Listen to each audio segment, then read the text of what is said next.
که این دوستا دنبال علاجا میگرده، دنبال رزق خود میگرده. چرا پشتی صراط مستقیم و این سه طایفه را پیدا نمیکنه؟ صدیقین و شهدا و صالحین. دین چرا تصدیق نمیکنه؟ بیچون و چرا که انتقاد اعتراض میکنه سری تقدیر و سری حکم الله اعتراض میکنه. در این صوبکی از خو بخیز برو وضو بکو، چی مفهوم داره؟ پس بیا روی تا طرف قبله کو، یک شکل اختیار کو. سپورت دنیای کفر کامیاب شد سر ما. جوانا، دنیای کفر کامیاب شد سر ما.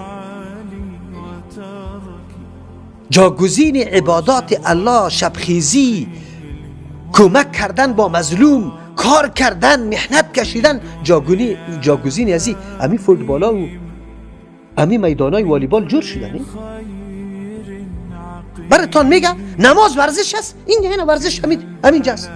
شده دمی حالت رسیده.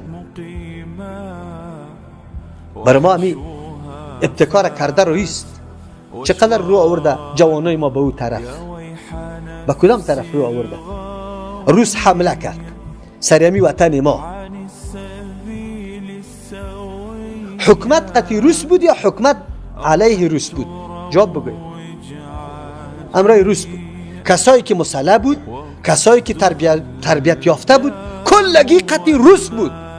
خب امی افرادی که شکار کرده بودن، شکار فیری تفنگ یاد داشتن، امی مردم بود که قیام کرد در مقابل امی روس. تو باز والیبال بکو، باز بعد از او تفنگ در دست بگی که چلانده میتونی یا نشان برابر کرده میتونی یا نمیتونی. در اسلام که کدام بازی ها رواست، او بازی های است که همچو یک روز از خود دفاع بکنی، از دینت دفاع بکنی، از ناموزت دفاع بکنی. او تیر زدن بود، او آبازی بود، او دویدن بود، او اسب دوانی بود، اسب سواری بود. به خاطر که در معرض تعرض قرار بگیری تو باید مقابله بتونی. او والیبال نبود، الا میدان برد. چی را برد؟ مرض تداوی کرد.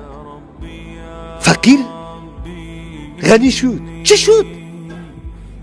در کدام طرف رفتیم؟ اینمی مردم پس سر اسلام انتقاد اعتراض داره، سر احکام اسلام. حتی دنبال ازی نگشته که اسلام کدام دین است.